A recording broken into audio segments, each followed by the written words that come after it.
Hello students, in this video we will consider a topic related to nucleophilicity and then we'll see the related question, right? This particular topic is very important in terms, often a question comes related to it in various kinds of competitive examinations like CSIR, UGC NET, even your common entrance test examinations, and it is an important topic which is often covered in IIT Z and NEET examinations as well. Okay, so let us start with this topic. Now, before starting with the concept of nucleophilicity, you should be aware of what is a nucleophile. Can I say nucleophile and base is one and the same thing? Base in the terms of Lewis concept. What is Lewis base? Lewis base is the one whereby the species which has more electrons or which is an electron rich species can easily donate an electrons. Such bases or such species, we say those are Lewis bases, right? What about the nucleophiles? Nucleophiles are the one which can easily donate electrons or which have excess of electrons, right? However, the concept of nucleophilicity is a little bit different. In the terms, nucleophilicity measures the ability of a nucleophile to react at an electron deficient center, okay, like carbocations, okay. So such rate of reaction, we can say, or the reactivity of an electron rich species at an electron deficient center is the measure of its nucleophilicity. Okay, now this nucleophilicity depends on various factors as mentioned on the screen: charge, basicity, solvent, polarizability, and nature of the substituents like steric hindrance. Okay, now we'll consider one by one all the details of this particular concept. Let us move ahead. On the basis of charge, nucleophiles are of two types: neutral and charged nucleophiles. Charged nucleophiles, particularly negatively charged nucleophiles, as the examples quoted on the screen. Okay, now to find out which is a strong nucleophile of the neutral and the charged ones, we'll take one example. So let us take water, which is a neutral nucleophile, and OH minus, hydroxide ion, which is a charged nucleophile. Both of them have an oxygen element in common, but the main difference is, in case of neutral nucleophile, oxygen atom is independent. It does not have an higher charge density, higher negative charge density over it. In contrast, the negatively charged nucleophile hydroxide ion, in this the oxygen element has a minus charge on it, means it has an excess of negative charge density, because of which this particular hydroxide ion will show a good tendency to donate the electrons to an electron deficient center compared to water. So on that basis, what we can say, that yes, more is the negative charge on the nucleophile, stronger will be the nucleophile, that is, more will be its nucleophilicity. Is it okay? So the charged nucleophiles will have more nucleophilicity compared to that of the neutral nucleophiles. Is it okay? Next, the next parameter is basicity. On the basis of basicity, we can consider one example, say within a row: carbon, nitrogen, oxygen, and fluorine. Okay, now as we move from right to left in this particular row, what can you observe about the basicity? The basicity will go on increasing. Why the basicity will go on increasing? Because if we consider fluorine, fluorine is a highly electronegative element within the series, whereas carbon is a least electronegative element within the series. Okay, now what will be the tendency of this fluorine? Due to its electronegativity, it will have tendency to retain the electrons towards itself. That means it is not going to easily participate in nucleophilic substitution reactions. So it's not going to easily react at an electron deficient center through its electrons, right? On that basis, I can say basicity of fluorine is low, so it has low basicity. On the other side, carbon, it's least electronegative within the series, so it will have higher tendency to donate the electrons at an electron deficient center, so it will be highly basic. It's a strong base, right? What about the nucleophilicity? More is the basicity. On that basis I can say it will react it will react weakly, fluorine, so nucleophilicity is low, and carbon will have more tendency to show nucleophilicity. It can react more easily at an electron deficient center, so it has high nucleophilicity. Is it okay? So on that basis, let us consider this particular ions CH3, NH2, OH and F. What can you say about them? So on the basis of electronegativity and basicity, this will be more nucleophile compared to this. Then hydroxide ion, and the least electronegative will be the fluoride ion, or least basicity will be for fluoride ion comparatively in the nucleophilic character. Is it okay? Now we'll move on the next parameter. Third factor is solvent. Solvents can be categorized as two types: polar solvents and non-polar solvents. Further, polar solvents are divided into two: protic and aprotic solvents. Okay. Now if you consider this, examples are quoted to you. So protic solvents like water, alcohol, amides.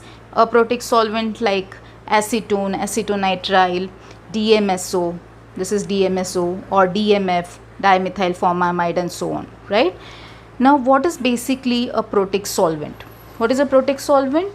It is a solvent whereby an hydrogen atom is bound to either a nitrogen, or an hydrogen atom is bound to an oxygen. So you can just consider the examples here like ROH or water or RNH2. These are protic solvents. What common thing you can observe here is they have hydrogen either bonded to nitrogen or bonded to oxygen. In both the cases, nitrogen and oxygen are electronegative elements. So they will have strong tendency to pull the electrons towards itself, resulting in a positively polarized hydrogen atom, right? Now what will happen because of this production of positive polarized hydrogen atom? They will interact. This positively polarized hydrogen atom will have strong tendency to interact with the negatively charged nucleophile. Okay, so because of this interaction, there is a kind of formation of hydrogen bonds. That means you can just imagine this way: nucleophile in the center, negatively charged nucleophile, and a layer is created, a shell is created across the nucleophile from all sides due to formation of hydrogen bonds in presence of polar protic solvents. Able to understand this, right? Now such kind of layer which is surrounding the nucleophile due to the presence of this polar protic solvents is called solvation. That means nucleophile, a negatively charged nucleophile in presence of polar protic solvents, have a tendency to undergo solvation. Now what will happen due to solvation? It will have tendency to weaken the nucleophile. So what is the tendency of nucleophile? It should be easily donating an electron, okay, to the electron deficient center. But since a shell is created across the nucleophile, right, because of which its tendency to donate the electrons at an electron deficient center decreases, that means its tendency of nucleophilicity decreases, right, and because of which it cannot as easily attack the electron deficient center. Now this particular topic is very important if you want to understand the nucleophilicity of halogen series. So we'll consider an example. Halogen series: fluorine, chlorine, bromine and iodine. I am taking the extremes of this, fluorine and iodine, as shown on the screen. So if you compare the size, fluorine has a small size and iodine has a larger size, right? Now due to the small size of fluorine, what will be its tendency? This will be solvated to a larger extent, as you can see. So I have shown on the screen that through the hydrogen bonds, the alcohol protic solvent is attacking the fluorine atoms from the four sides, right? So 1, 2, 3 and 4. It's attacking from four sides. However, iodine, it has a larger size. Due to larger size, it's not going to easily participate in the reaction, or easily attack of the protic solvent on the iodine won't be possible, because of which you can observe that here the solvation, the tendency of solvation is decreased. So it is attacking only from, say, two sides. Okay, so what you can observe here, smaller the anions, more tightly solvated. It will be more largely or tightly solvated compared to the larger anions. Okay, now what will happen because of this? Because of this, their tendency to participate in nucleophilic substitution reactions decreases. As a result, I can say in case of fluoride anion, fluorine, its tendency to act as a nucleophile decreases. That means it shows least nucleophilicity, and iodine will have a greatest nucleophilicity. Okay, the same thing, let us see it in the form of a figure or a chart. Move ahead. So just observe on the screen, if you consider polar protic solvent within a column, then as we move from fluorine to iodine, what you can observe, your size will go on increasing. At the same side, basicity will go on decreasing due to decrease in electronegativity. On the other side, nucleophilicity will go on increasing, and the reason we have already mentioned, because halogens in presence of polar protic solvent has tendency to undergo solvation. However, solvation is showing its maximum trend for the smaller anions compared to that of the larger anions. Is it okay? Now if you consider the case of polar aprotic solvents. Aprotic solvents are the one which do not have tendency to create polarized hydrogen. So they do not create positive polarized hydrogen, because of which no hydrogen bonds can take place with respect to the negatively charged nucleophiles. Examples we have already seen, like acetone, acetonitrile, DMF or DMSO and so on. Okay, so they do not form hydrogen bonds, because of which what will happen, solvation is weak in case of polar aprotic solvents. So here weak solvation. If there is a weak solvation, that means it has to show a reverse trend. It will increase the reactivity of nucleophile on the other side. That's what we can say, right? So both of them have the reverse trend with respect to each other. So you can consider here as shown, in case of aprotic solvents, as we move from fluorine to iodine, what you can observe, size increases definitely.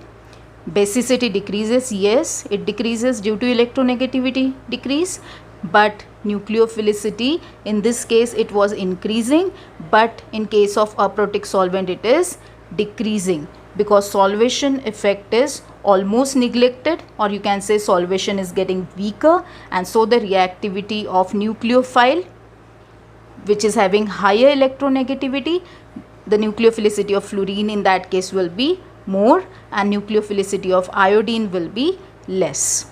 Is it okay? Now let us move on the next parameter. Next factor is polarizability. This factor is particularly concerned with reference to the uncharged nucleophiles. Okay, like for example, if I consider oxygen, sulfur, selenium. Now in this particular series, as we move down the group, what you can observe, size goes on increasing. Again, what about the basicity? Oxygen is highly electronegative, so it is good basic nature. However, as we move down the group, basicity goes on decreasing. And what about the nucleophilicity? Now to understand what is the effect on nucleophilicity of such elements, the uncharged nucleophiles, you need to consider the effect of size. Polarizability, in case of polarizability, size dictates nucleophilicity. Okay, in what terms we can say size dictates nucleophilicity? So as the size goes on increasing of a nucleophile, right, it goes bigger and bigger, more diffused will be its electron cloud. As a result, we can say it has a more polarizable electron cloud. Because of this more polarizable electron cloud, it will undergo more effective orbital overlapping in transition state of SN2 reactions. Okay, so we are already aware that such nucleophiles has a larger tendency to undergo bimolecular nucleophilic substitution reactions. So what will happen? Due to polarizable electron clouds, higher charge, larger size, what will happen? More effective orbital overlapping in transition state of SN2, right? Resulting, and definitely you know, if there is more effective orbital overlapping, what will happen within the transition state? It will lower its energy. Okay, so lowering in energy will result in lowering in activation energy takes place, because of which the nucleophilic substitution reaction occurs at a faster rate. Clear? Getting the concept? So larger the size, larger is the polarizable electron cloud, or more is the polarizable electron cloud, more effective overlapping in the transition state, lower the energy of the transition state, and so faster is the rate of reaction. Okay, or more stronger is the nucleophilicity. So on that basis we can find out the rate here. The strength of the nucleophile, H2SC, selenium complex, selenium hydride, it's a hydride of sulfur and hydride of oxygen, that's water. So selenium larger size, it will be a strong character, strong nucleophile compared to H2S, and this will be further strong compared to this. Okay, so H2SE stronger nucleophilic character, and H2O least nucleophilic character within the series. Able to understand? Then our fifth point, the last point, is regarding the nature of the substituents. This you can understand in terms of steric hindrance. Okay, now here, as we already know, it undergoes SN2 reactions. In SN2 reaction, there is a formation of a transition state, right, whereby the central carbon atom is surrounded by 5 bonds as shown, right? So this is your SN2 reaction, and the transition state we have shown here. It is surrounded by 5 bonds, whereby a nucleophile is attacking from the backward side, and there is a formation of bond taking place here between carbon and nucleophile, whereas the original ligand and the carbon, here the bond is going to break, right, eventually. Now, as you can observe in this transition state, since it is surrounded by 5 bonds, it is highly crowded. So if you can just imagine, in such a highly crowded transition state, if the nucleophile is also showing a high steric hindrance, what will happen? It will react more slowly, or the stability will go on decreasing. That you can observe from the mentioned reactions on the other side. So if I consider this methoxide ion, it's interacting with fluoromethane here. So this particular reaction can take place very easily, right? So it's a fast reaction. The first reaction will be taking place fast. How the reaction is going to proceed? Here fluorine will pull the electrons towards itself, being electronegative. As a result, carbon will be having here a positive charge, and the methoxide ion as a nucleophile will attack on the CH3 group, resulting in formation of this ether. Okay. On the other hand, the second reaction we can see, instead of methoxide, now we are considering tertiary butyl oxide. So it is a sterically hindered nucleophile. It's a crowded nucleophile, but this crowded nucleophile won't show stability within the transition state. As a result, the reaction will proceed slowly, right? So the second reaction is a slow reaction. Is it clear? So on the basis of effect of substituents, I can say that if there is a steric hindrance in the nucleophile, then the reaction is going to proceed very slowly. Okay, so that is an important effect. Now if we are clear with all the concepts regarding nucleophilicity, now we will move to the question side. So this is one of the question asked in your CET exams. Just look at the question on your screen. Which is the right decreasing order of nucleophilicity? And the various options are given to you, right? Now, which are the particular ions involved here? CH3CH2 minus, NH2 minus, CH triple bond C minus, and one is hydroxide ion. Okay. Now to work it out, let us move ahead. So let us apply the concept for this related question. So let us take it one by one on the basis of the factors we have already studied. If we consider charge, the first factor, charge of all the 4 anions is same, it is -1, right? So on that basis, we cannot differentiate between the strength, right, or the decreasing order of nucleophilicity. The second factor is on the basis of basicity. On the basis of basicity, we have three particular elements we can consider here: carbon, nitrogen and oxygen, right? These are the elements present within a row, within a series, right? Oxygen has highest electronegativity, carbon has low electronegativity. This trend we have already discussed in the second factor.